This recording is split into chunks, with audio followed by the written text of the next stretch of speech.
The real reason that this war happened is because Israel wants to shatter Iran for the reason Rania said earlier, and so did I, which is that they're the only ones who can limit Israeli hegemony in the region. And they got the United States to fight their war for them. But they tricked President Trump by making him think that it would last a very short time. Trump promised no endless wars, yet this Iran conflict keeps spiraling deeper with no clear exit. In this heated panel, Glenn Greenwald argues the war already failed, while others insist more military pressure is the only solution. The debate quickly turns into a clash over Israel, Netanyahu, and whether America is actually controlling the situation anymore. As tensions rise, the panel exposes major cracks in Trump's strategy, foreign policy, and political future. Like, subscribe, and let me know who won this debate. Glenn Greenwald, there's so much going on with this all the time. It's hard to know what the reality on the ground is. What is your sense about where we are with this war? I think clearly President Trump wants to get out of the war. It's certainly been very bad for him in every respect, including politically. The midterms are rapidly approaching. This is a huge albatross around his neck, as are the secondary economic damage that has been done to the American economy, the global economy, the American people. The problem is that the pro-Israel lobby in the United States is extremely powerful, and they don't want an end to this war. They have two very different interests, the United States and Israel does with respect to Iran. What Israel wants with Iran is the obliteration of any countervailing force to their dominance of the region. Iran is the only formidable party or country in that region that can provide any kind of deterrence or limitation to Israeli hegemony in the Middle East, and they want that country destroyed, and they want the United States to do it. I think Trump thought he was going to facilitate a quick regime change of that country. That obviously didn't work. The Strait of Hormuz is closed. They're not getting that enriched uranium out. There's none of the war aims that have been fulfilled that were stated at the beginning, and he thought it was going to be done a lot more quickly. We're now 4 or 5 months into the war, 4 months into the war, and the Israelis are determined to keep the war going, whereas President Trump wants it to end. And I think the fact that it's not ending is proof of who actually has the greater power in the relationship, and it's not President Trump or the United States. All right, Hogan Gidley, welcome back to Uncensored. Good to see you. Look, I've, like you've known Donald Trump a long time. I just get a sense of somebody right now who, if he could get out of this tomorrow, would get out of this tomorrow. It's becoming increasingly economically and politically damaging to him, to the Republicans. You've got the midterms coming. It's becoming it's starting to drag on in exactly the way he's always said he hated these conflicts in the Middle East involving America to drag on. Always said he wouldn't do that. What's the off-ramp looking like for President Trump? Well, a few nuances here, Piers. First of all, I'm with you. I don't think Donald Trump would have wanted to get involved in this in the first place had previous presidents who pounded their chests and said they would never allow Iran to get a nuclear weapon had actually done that. He had to come in and say, all right, how do I actually prevent them from doing so? It's getting increasingly dangerous, not just for America, but for our interests abroad as well. The off-ramp, though, is very difficult. As you know, foreign policy is so detailed, so problematic because it's been going on for generations in different parts of the world, different arguments, different warring factions. Donald Trump comes in and says, how can we try and broker some type of peace deal here? Easier said than done. And we know the military prowess of the United States. We know the operation was extremely successful there. We know the economic pressure is also working to cripple Iran as well. But you asked about the off-ramp. I'm concerned at this point because I think there could need to be more military pressure applied because that's what Iran understands. And if right now they're refusing to come back to the table, they're going to keep firing rockets at Israel, then what are you going to do but for going after them and targeting them again before you can bring them back? Well, it seems to me, I mean, Hogan, in that eventuality, it seems the president has two options. He either re-engages in ferocious military action, potentially even putting troops on the ground to get the enriched uranium, which is the way most military people say is the only way you can end up taking it if it's not voluntarily surrendered. And that could carry with it catastrophic downsides, right? Both in terms of human life lost and things spiraling out of control. Or he just has to suck up what most people will view as a best a very Pyrrhic draw and what many people would categorize as a defeat if it turns out that the slain Ayatollah has been replaced by his own son, who's even more radical, that the IRGC remain in a tight grip of control in the country, that the people don't rise up at all, as was reportedly promised by Benjamin Netanyahu, and if Iran retains any form of control over the Strait of Hormuz. I just think if those four things are still in place when a deal is done, then I don't understand what victory can possibly look like. But it may be the best of two terrible options. Well, we talked about this months ago when I said all the hand-wringing before enduring, it's what matters after. Right. But if it ended like that, how would you categorize that? Well, the perception is, did we win or did we lose? Yeah. And if we won by preventing them from getting a nuclear weapon, they've been greatly crippled. They can't fund their proxies. But if they keep keep their enriched uranium, then surely... I don't think Donald Trump wants them to keep that enriched uranium. Right, And if so that's the key thing. Oh, very much so. And if they do, it's got to be under some type of scrutiny where we can actually get in there and view it, which, as you know, Obama wasn't allowed to do. They enriched at a much faster rate than they said they were going to. Lied, of course. Iran is notorious for doing this. Yeah, but it's also true that they have massively accelerated the enrichment program since Donald Trump tore up the deal with Obama. So that is also true. Let me bring Rania Khalek in. Welcome back to Uncensored. If I was advising President Trump, I would honestly be now saying, just get out of this, right? It doesn't matter, actually. If people want to mock you, taunt you, say it's a loss, whatever, I just don't see any upside going forward that is going to work as a genuine victory here. It's proven to be massively harder, I think, than he was led to believe it would be. Oh, absolutely. And I mean, I think one of the biggest blocks is that everybody kind of needs a victory narrative. And there's a long way away to get to everybody having a narrative they can come away with without feeling like a loser. But we also have to talk about the elephant in the room, which is the Israelis, because the Israelis and the Americans actually have different goals here. Trump wants out of this. He's kind of done. The Iranians want this over. But like Glenn was saying earlier, the Israelis want basically permanent war because they want to keep everybody in the region weak and unable to ever pose a challenge to them, either militarily or economically. And that's why Israel attacked Beirut yesterday, because Iran has repeatedly said this is a red line. And so Israel was testing Iran, and Iran eventually responded. And then Trump posted, stop shooting, right, on Truth Social. But the thing is, if he's actually serious about restraining Netanyahu, which is what he needs to do to get to the end of this war, he needs to restrain the Israelis. Truth Social posts aren't going to be enough. There has to actually be leverage.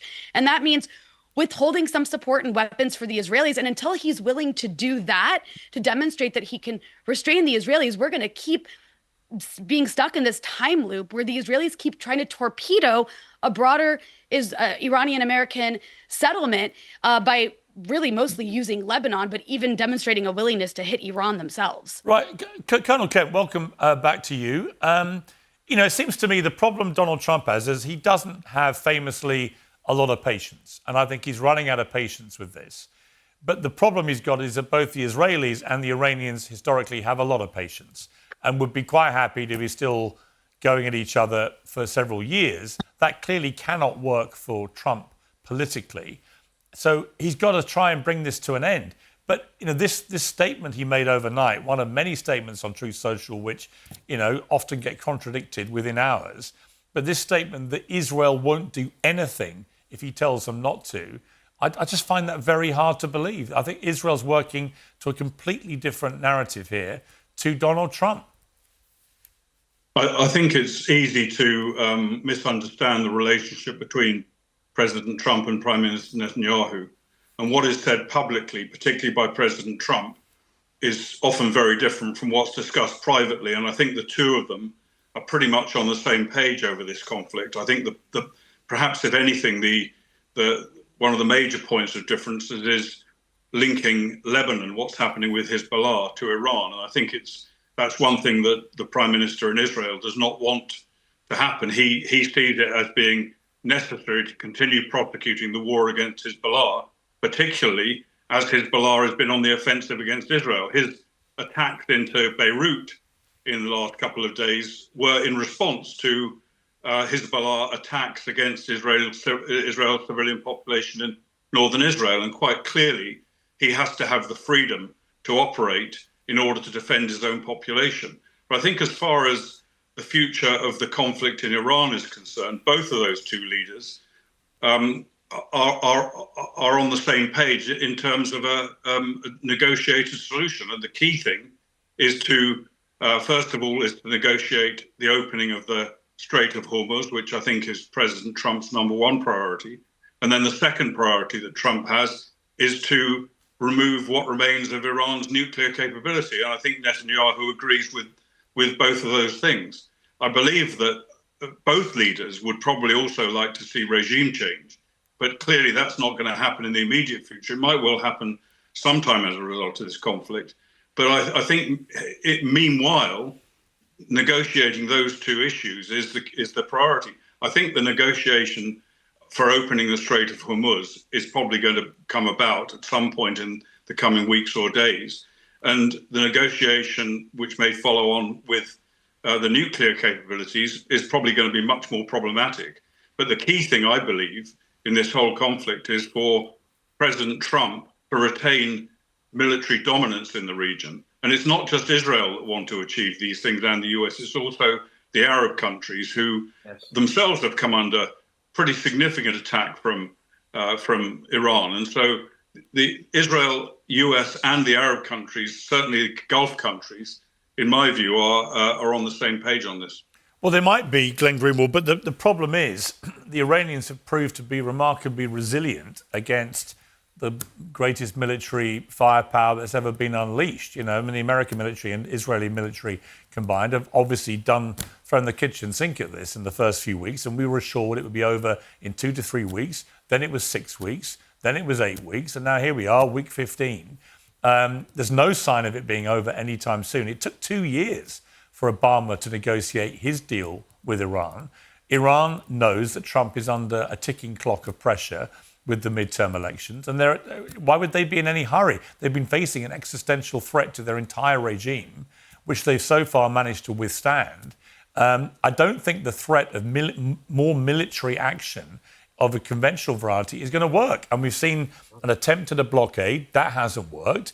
Every time they try anything with Iran, Iran now knows its most powerful weapons are shutting the Strait of Hormuz or firing off a few missiles at its neighbouring Gulf states with all the damage that causes, mainly to the economies of those countries. I just don't see where there's any real motivation for the Iranians to do a deal anytime soon. The longer they string it out, the better for them, I would argue. Yeah, no, I mean, this was all so predictable. They're defending their country. They're defending their thousands-year-old Persian civilization. Of course, they're not going to let Israel and the United States just waltz in and order changes that they want. They're going to use every means available. How many times do we have to see that? We were told we would run roughshod over the Taliban. When we left 20 years later, they waltzed back into power as if the whole thing had never happened. How long did we stay in Iraq? For exactly the same reason. They engaged in guerrilla warfare in defense of their country, even though we had a much bigger military. This was all talked about for so many years. It's the reason no president has started a war with Iran. It's the reason President Trump kept saying that he wouldn't. And there's so many examples where he specifically said, including in the 2024 campaign, that if you vote for Kamala, you'll get war. If you vote for me and JD Vance, you won't. And, you know, it's amazing to listen to this thing about nuclear weapons as if Iran had nuclear weapons or was getting nuclear weapons. Iran didn't enrich to 60% until the Iran deal was nullified by President Trump. You had inspections and invasive surveillance. This is the pretext for the war. Nobody thinks Iran was about to get nuclear weapons. Even Tulsi Gabbard said the consensus of the intelligence community was that they weren't trying. They didn't have a program to do it. It's a repeat of the lies about Iraq. The real reason that this war happened is because Israel wants to shatter Iran for the reason Rania said earlier, and so did I, which is that they're the only ones who can limit Israeli hegemony in the region. And they got the United States to fight their war for them. But they tricked President Trump by making him think that it would last a very short time. And he's saying, oh, we never thought they would close the Strait of Hormuz or attack these Arab dictatorships, even though that was always the reason not to go to war with Iran, is they could destroy the energy facilities of Persian Gulf tyrannies, which is exactly what they're doing, and can do far more if you restart this war. It's a complete disaster, and there's no way out other than by stopping and creating some narrative that President Trump can say is a victory, but in reality isn't. Hogan Gidley, if you go back and reread the New York Times big deep dive a few weeks into the war, detailing how Prime Minister Netanyahu went to the White House, was in the Situation Room, the head of Mossad was beamed in, and they laid out a series of events that they said would happen, that they could decapitate the Ayatollah and his top people, the IRGC would then collapse from within, the people would rise up, and they'd all be too distracted to concern themselves with the Strait of Hormuz. Do you think and I think President Trump believed that this was entirely possible and was convinced. And I also believe that he genuinely has wanted to deal with Iran. So I don't think these two things are incompatible.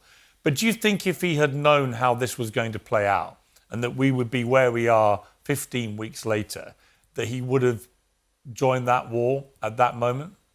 Yeah, ifs and buts. I mean, no, I realize it's hypothetical, but knowing him as you do. They're all hypothetical. Look, I don't think Donald Trump at his core likes death or destruction. That's why he's been trying to be a peacemaker all over the world and has brought a lot of countries to bear on that front. Of course, he doesn't like his opponents talking about going to war either. He talked about not getting involved in stupid wars or long protracted wars. I would argue this is neither. But if you notice the through line here that Glenn pointed out and the other panelists, it's time. I think the only leverage Iran has is time because they think America is going to collapse politically under the assault from the media and others, the dissatisfaction of what's going on here at home. And that's going to bring Donald Trump to heel to some degree. I don't think that's the case in this particular military conflict. Remember, when you talked about Clinton before and what he did in Serbia, yeah, we had a pretty surgical, strategic military operation going on here in Iran. But we didn't attack dual use targets like Clinton did when he took out electrical grids and bridges. Yeah, but you know the difference, Hogan. The difference is this is the first time the United States has been engaged in a war in modern times where the majority of Americans have been opposed to it. I mean, that's the first time. So that was the case from the start of the war. And it's got progressively less popular. And I would say the real threat to Donald Trump politically is not that the media turn on, because he's in a constant state of war with the media, as we saw at the weekend with his Meet the Press blow up. I'd sort of ignore that as noise, really, on both sides. The problem is that the longer this goes on, the closer to the midterms, there is an increasing risk that he loses the House and the Senate and then becomes, as you would know, a lame duck president, which he would hate. Well, of course he would. But understand something, Piers. You remember what was happening politically in this country 5 months ago? Do you remember that? I don't, and I'm in politics, living in Washington, D.C. The election's 5 months away. So if this wraps quickly, there is a good chance no one even remembers this, and the costs come down as well, and he can point to that as being a victory. That's why I'm saying what matters here is how you get out of this, not necessarily what goes on in the process. No, I don't disagree with that. But you were saying you think they have to go bomb again. You were just, how is that compatible, a quick end to this war, with you're saying they have to go bomb again? Not in perpetuity, Glenn. I'm saying if he has some targets he can strike to bring them back to the table. Iran is not a negotiating power, as you well know. They can't trust what they do or what they say. What they do understand in the Middle East is power and might. And if Donald Trump flexes more muscle with some more strategic strikes, chances are you could cripple them to the point where they've got nothing else to do but come to the table and say, all right, let's figure out how we can make a deal. Remember the timeline. End of last week, Donald Trump said we're getting closer to a deal Monday, Tuesday, Wednesday, expect something. Then the bombings happened when they attacked Israel over the weekend. Donald Trump didn't want to upset that apple cart. I think they were really close. I believe those reports. And then Israel comes back and says, no, we're going to defend ourselves. Now we're kind of back to where we were before. But that's because, Hogan, come on. That's because you know as well as we all do that Israel's got no desire to bring this to an end anytime soon. Let me bring back, if I may, Rania and Colonel Kemp, but Rania first. Donald Trump has said, I can control the Israelis. If I say don't do something, they won't do it. How much confidence do you have that that is the case? So far, he's demonstrated he does not have the political will to restrain the Israelis. And Lebanon is key to this. I know it seems like this thing that doesn't really matter. It's a tiny country. Who cares? I care about it because I live in it. I'm Lebanese. But also within the broader context of this war, Iran has repeatedly said for the last 2 months, in order for us to reach a negotiated settlement with the Americans, Israel needs to cease fire on Lebanon and withdraw. Israel has invaded Lebanon. They have displaced 14% of the country. They have continued to bomb Lebanon every single day throughout this so-called one-sided ceasefire. That's not really nobody in Lebanon believes this is a ceasefire. That's a joke of a word now. Just over the weekend, it's not just Hezbollah, by the way. I keep hearing people say this is a war on Hezbollah. If it's a war on Hezbollah, why have they displaced 14% of the population, with Israeli Defense Minister Israel Katz saying Lebanese Shias can never return? It's the same Why are justification. It's the same justification they use for going after Hamas in Gaza. Yes, it is. But I just want to point out that they're also talking. I heard the woman you had on earlier, the Israeli deputy foreign minister, I think it was, talking about this as a war on Hezbollah, and we love the Lebanese government. Well, then why did they kill Lebanese army soldiers over the weekend? They killed 3 Lebanese army soldiers over the weekend. That makes 26 since March 2nd, 74 since October of 2023. This is the force that they want to have a monopoly of arms in Lebanon and to disarm Hezbollah, but they keep killing them too. This is a war on the entire country of Lebanon. And Iran stepped up and defended Lebanon yesterday. As far as Lebanese people saw it, that's the optics. Okay, so I've got to bring in Colonel Kemp just to quickly round things off.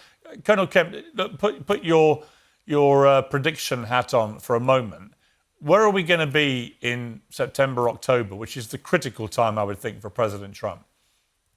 Yeah, I think first of all, before I answer that directly, I disagree that Israel wants this war to go on. I mean, I was in Israel about a week ago, and I met with many Israelis and many politicians and military leaders in Israel.